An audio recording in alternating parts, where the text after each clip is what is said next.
Бүгінгі видеода мен өзімнің әлі өмірімдегі жабылмаған, ашылмаған, қолым жетпеген Принглсты алып, дәмін татып, дегустация жасап, өз ойымды білдіретін боламын. Жалпы оның құрамы қандай, не үшін бағасы қымбат, қай ел шығарады, ондай ақпараттың мен ешқайсысын білмейді екенмін.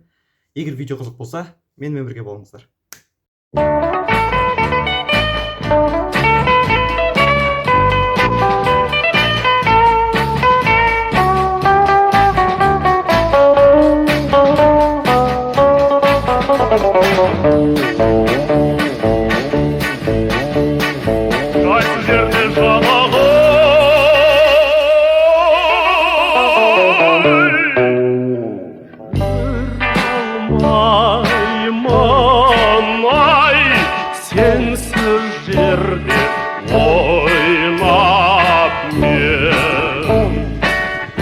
Көргендеріңізде 2400 теңге екен.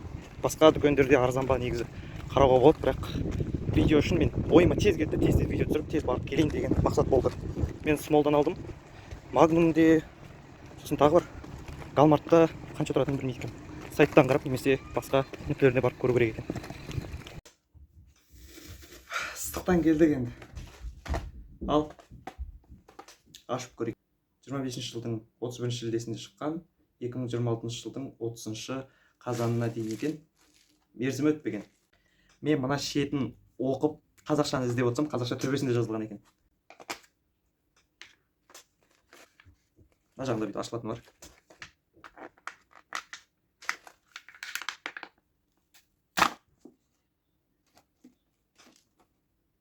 Шынандай.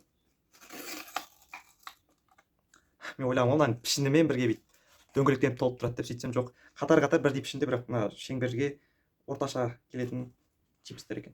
Ал бісміллә, біріншісін алып көрейік. Иісі кәдімгі чипсы.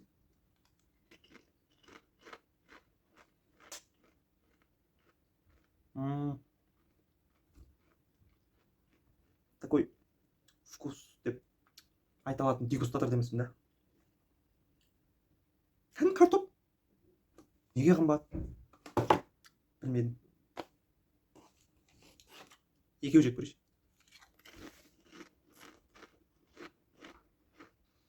Бағасы неге 2400 білмеймін. Егер сіздер білсеңіздер, пікір жазыңыздар. Мен бұндай баға қоймашым. 2400-ге минимум 2 чипсы алуыма болады Лейстің. Мен негізі чипсы жемеймін қатты көп. Просто Принглс көп жемеген. Жеп көрмегендіктен алып отырмын. Менің қорытындым 10-нан 6. Әрез дегенде. Мүмкін мен басқа дәмін жеп отырған шығармын, бірақ маған ұнамады. Лейс алып жүре беріңіздер арзан бағаға.